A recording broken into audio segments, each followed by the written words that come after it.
Sex Talk. I'm Jenoa. I'm Mo. I'm having the sex talk alone without me. I'm ghosting you. Tonight we're talking about ghosting. That's right. I feel like that the kids today, It's like the thing to do. hip. If you It's like, mysterious. it's like cool because it's like, oh, I'm not that into her. I'm just gonna ghost her, which Yeah. means, and for those of you that don't know, it means that you've had some kind of intimate interaction with someone, and I don't mean necessarily physical, but you've been on dates or you've expressed interest and spent time with someone, and then You vanish. you don't return phone calls, you don't return texts, and you just disappear. Right. Right.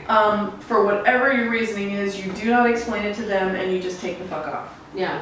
And it's cool because it's like, well, I'm not emotionally attached. It's like showing emotions has become it's a passe. it's like a mean girl thing to do, because Right. mean girls are the cool people, so the cool people are probably ghosting you as well. Right. Because they think it's cool not to. You retain all your power. Yeah. You like have this air of mystery and superiority. Like you're so superior, you don't even have time to explain why you hate them. Yeah. Yeah. They're not even worth your time.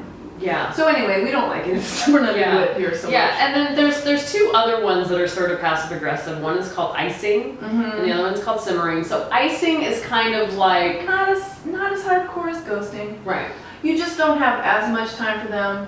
right. You don't answer right away. You don't make plans right away. You don't make plans at all. You don't make plans at all, but you're still kind you of make excuses. you drag them along. Yeah. You're not interested, but you're not willing to actually be honest about it. So you're just like, you're not as rude as a ghoster. You don't want to cause waves. But you're never available. You never make plans. Maybe they're in your circle, so you can't ghost them, but you're actually not ever going to make plans. Yeah. with them. But you're not interested, and you clearly have not told them that. Right. Yeah. So that's icing, and then what's simmering? Simmering is similar to icing, but occasionally you might make plans with them, or you spread them out, and they become more and more and more and more sparse. You dangle them a little bit. I feel like. Yeah, and you just kind of make them feel they're feeling like confused and like You have time for them sometimes. You kind of don't other times. You, for whatever reason, you're keeping them hanging. And I call this like the that very thing that keeps people around. It's like every now and then you throw them a bone,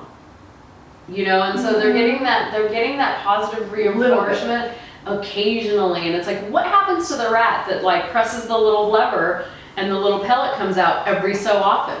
They're like jonesing for it. So you're leaving somebody jonesing at the other end. Right. And for why would you be doing that? Do you need someone on the string in case you get lonely some nights? Right. There's a reason you're doing that. Yeah. And so these forms, ghosting, icing, and simmering, they're all very passive. They're very rude. They create a lot of psychological damage for the person on the receiving end. Also, but if you are on the receiving end, it's your job to go, why am I letting myself do this? And it is very addictive. It is addictive if you're of that personality that's like, want, more. Intermittent reinforcements are the most addictive things. So addictive. Yeah. So you want to stay away from those intermittent reinforcers because they only throw you a bone when they want to. Yeah, and for me, my opinion is that ghosting people, icing and simmering, if you really aren't sure how you feel about them and you need a little more time to figure it all out, that's different. But ghosting people is so selfish. It's so self-absorbed. It means that you're, in my opinion, really kind of weak and spineless, because the point is you don't want to date that person. You don't want to deal with the pain of rejecting them. Like, you don't want to deal with their feelings.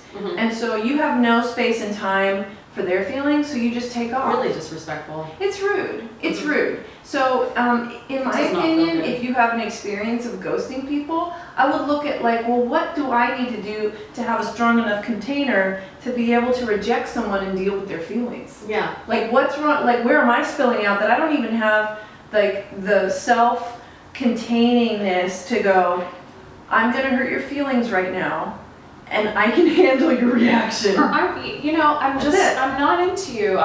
It's not, you hear it all the time, it's not about you, it's about me. You don't have to give a reason.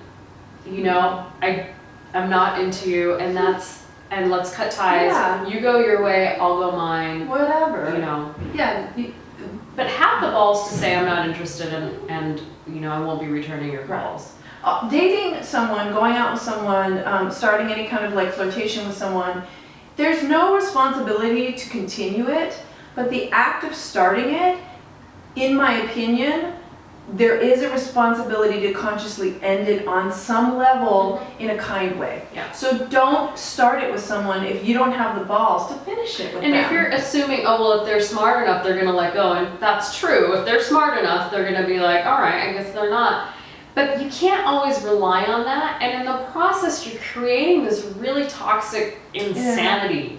It's bubble. not nice. It's just not nice. Yeah. I mean, really, at the end of the day, I hate Yeah. to break it all the way down to, it's just not nice. Yeah. And would you want someone to do it to you? So if someone keeps contacting you and you know that they like you and they're interested and they're seeking out, just do the nice thing and let them know that, hey, you're not interested. And Be kind and snip, snip. Yeah. Like- Let them move on with their life and find Yeah. someone else that fulfills all of their needs. Yeah, Give them that respect yeah. for them to go and live their life. Like really recognize that part of human nature is wanting things we can't have. And if we aren't given a clear signal that we're not, like, we're going to pursue something we like until we're like, that's not for you. And then you go, Oh, okay.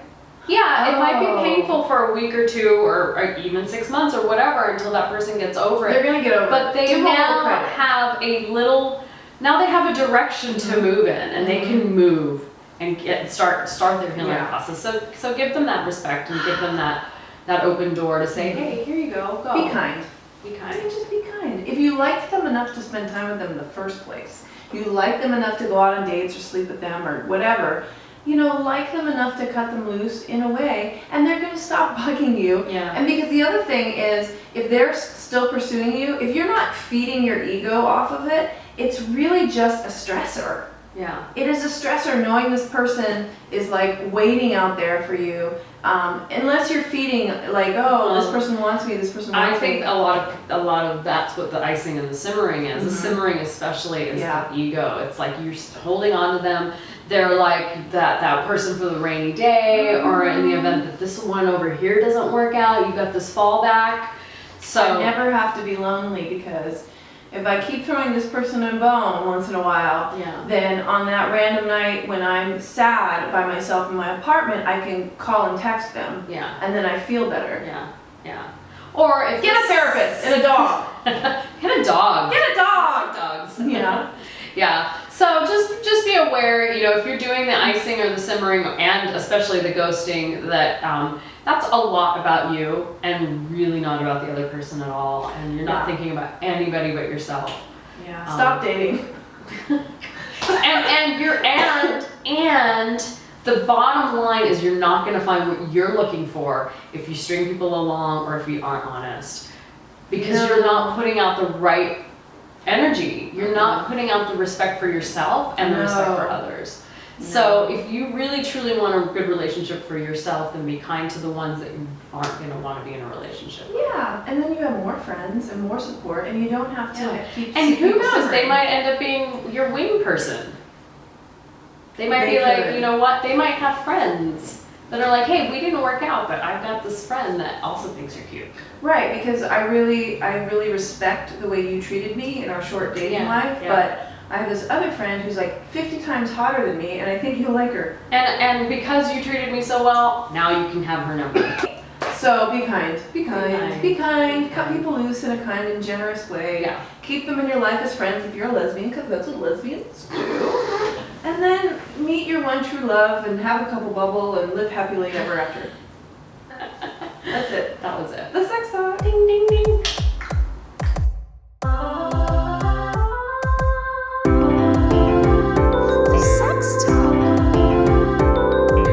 The Sex Talk.